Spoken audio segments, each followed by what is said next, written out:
জীবন একটাই, জীবন কখনো দুটা পাবো না।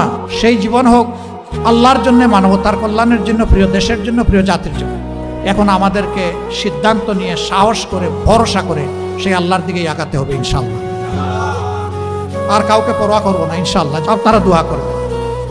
অনেকে বলে যে আপনার সিকিউরিটি দরকার, বুলেট প্রুফ একটা গাড়ি দরকার। আমি বলি যে আল্লাহ তাআলার কাছেই আমি বুলেট প্রুফ নিরাপত্তা চাই, আর কারো কাছে চাই না। আমার যেদিন ডাক এসে যাবে কেউ আমাকে এখানে আর এক সেকেন্ডও রাখতে পারবে না। আর যতদিন আল্লাহ আমার হায়াত রেখেছেন কেউ আমাকে এই দুনিয়া থেকে উঠাই ফেলতে পারবে না। সুতরাং আপনারা দোয়া করবেন, এ লড়াই চলবে ইনশাআল্লাহ। এ লড়াই আমরা বন্ধ করব না ইনশাআল্লাহ। এ পথে আমরা থামবো না ইনশাআল্লাহ।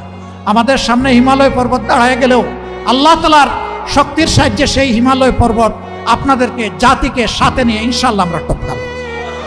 নিজে দুর্নীতি করবেন না এবং কোনো দুর্নীতিবাজকে প্রশ্রয় দেবেন না। সমাজের সর্বক্ষেত্রে ন্যায় বিচার প্রতিষ্ঠা হবে, বিচার বিভাগ স্বাধীন হবে। কেউ বিচার বিভাগের উপর কোনো রাজনৈতিক হস্তক্ষেপ করতে পারবেন না। অপশাসনের বিরুদ্ধে, দুঃশাসনের বিরুদ্ধে, ফ্যাসিবাদের বিরুদ্ধে আমরা ঐক্যবদ্ধ।